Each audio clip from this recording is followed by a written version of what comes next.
My discourse about how men who run marathons are super selfish is now in the New York Times.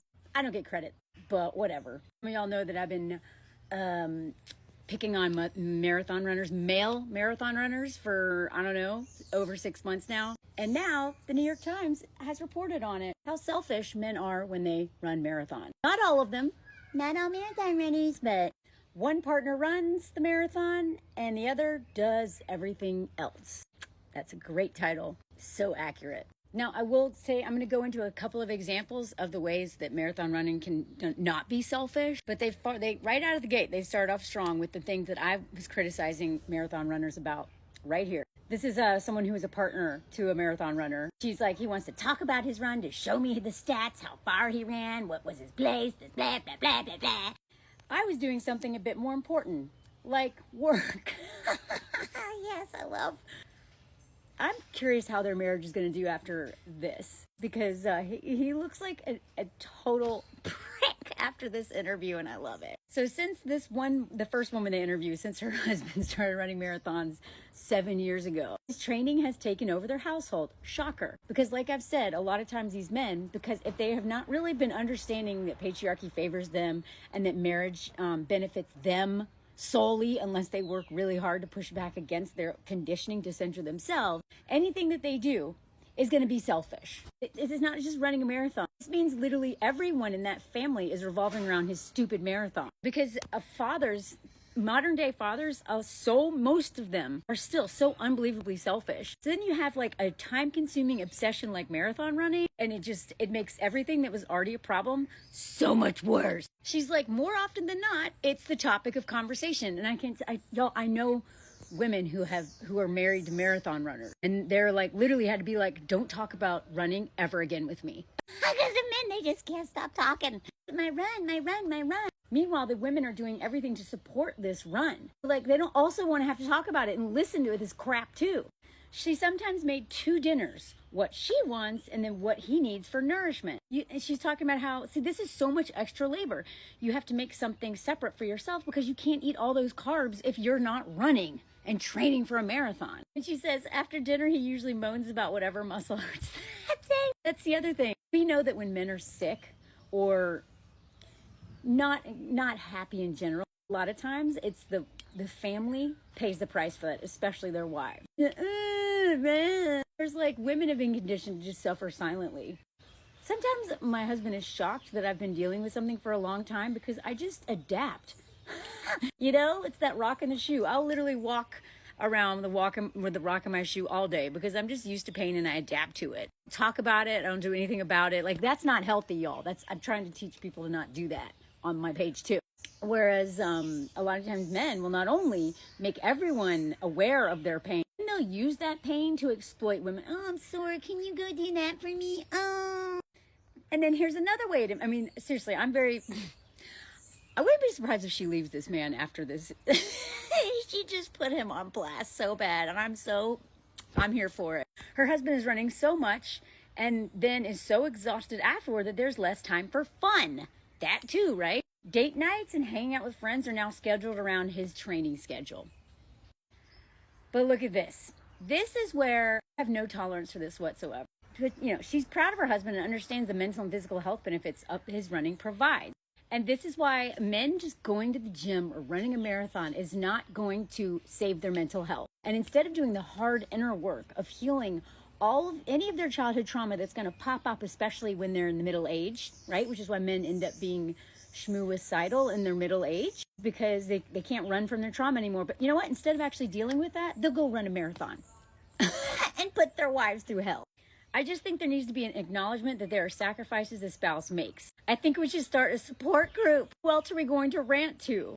They did add that her husband has agreed to make the upcoming New York Marathon his last, at least for a while. Yeah, that's what they all say. They all say, this is my last one. And then they can't. They're addicts. That's why I keep telling y'all, these men who are in, it's not just marathons, it's any extreme sports or anything like that. They're basically, now I know a lot about addiction. They're not necessarily addicted physically to it, but they treat it just like an addiction. And just like an addiction, without that thing, to give them that fix, they are miserable people. So she's probably not going to want to be around this man if he's not running a marathon. But then him running a marathon makes her life hard. Men who will not heal their stuff are a nightmare to be married to. Feeling the burn. It's not just the runners that feel the burn. People in relationships with runners also find themselves adjusting their lives as they contend with absent, bent, or otherwise obsessed partners. Obsessed being the key word. Look at this. Some people who are single, see, now this is what you should do. If you're single and you're like a marathon runner, you should not date. And a lot of them acknowledge they don't even have time for it. Look at this. Being a partner of a marathon runner, you do feel like you're also in training. This one woman's husband has been doing this crap for 10 years. For her, it's his one-track running obsessed mind that has posed particular challenges. So again, it's his passion. It's all he talks about when they go out with friends. He talks about stats. He talks about running shoes. This is the same thing with climbers. This is why like so many climbing men are miserable to be around. They're like, yo, like I red pointed this 510A and blah, blah, blah. And they talk about gear and all this crap that means nothing. I could not hang out with a lot of male climbers because the conversations were so empty. Because they just talk about this crap. They don't talk about anything real. There's no intimacy there because they're hiding behind this crap. Same thing with men who follow bands. They can list every single Fish song, like every set list of every Fish concert for the last 20 years. And they just love to brag about everything they know about Fish. Just like these guys will brag about their shoes and their shoes and their shoes and their workout routine, blah. And in the end of the day, who cares? Do you have anything real to say? I'm not saying that I think passions and hobbies are a good thing. But unhealed men who will not heal rather, when they get into a passion, they're so annoying. They're so selfish. And everyone who is in their life pays a price, especially if you're married to these men or they're your dads. You will not see your dad. Hashtag not all marathon running. But look at this, and this is what I want y'all to pay attention to. I do think without running, he might go slightly mad. And mental health is very important, she said. So, this is where men get you. This is where men will convince you to take over all of their chores at home, to do everything for them, because it's for my mental health. And a lot of the partners of these men know if they can't run, they're going to be douchebags. They actually are afraid of the day that these men get injured because they know they're going to be at home miserable because they don't have a fix anymore. Just like a dry drunk. Have you been around an alcoholic who stops drinking, but they don't actually work on their inner world and their spiritual life or, whatever, therapy? They're miserable. A lot of people would rather be around like a happy drunk than an angry, miserable, dry drunk. I know a lot about alcoholism, y'all, so before you come at me, I know what I'm talking about. I have compassion for addicts, but a lot of addicts will just run to marathons and climbing and all of these sports instead of actually do the hard work of healing. If they weren't married and had kids, I'd be like, you do you, boo.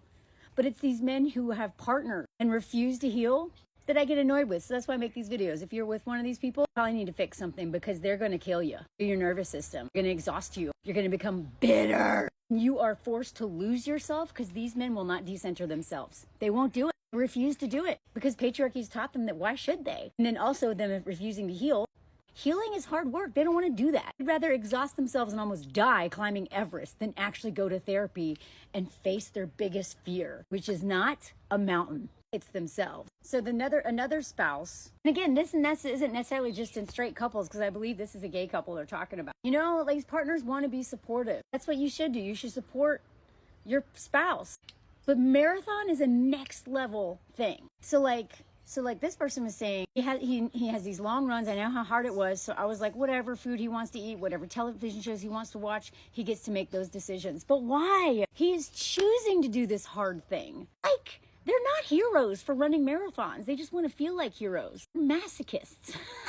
So there's another example, and I like this one. So this is a female marathon runner. Her husband likes that she runs marathon. And like I've said before, it's usually, not always, but it's usually different when the wife runs a marathon than the man. The wife is almost always burdened with being the default parent. She does run a marathon, she's usually going to adapt and adjust. That sometimes running that marathon is special to her because it gives her that moment outside the home. And look, this is how she does it. Men could learn from her. So he takes the kids when she's out running, and then I go and I have my time. She definitely makes up for it. So many men won't do that. They're the runner.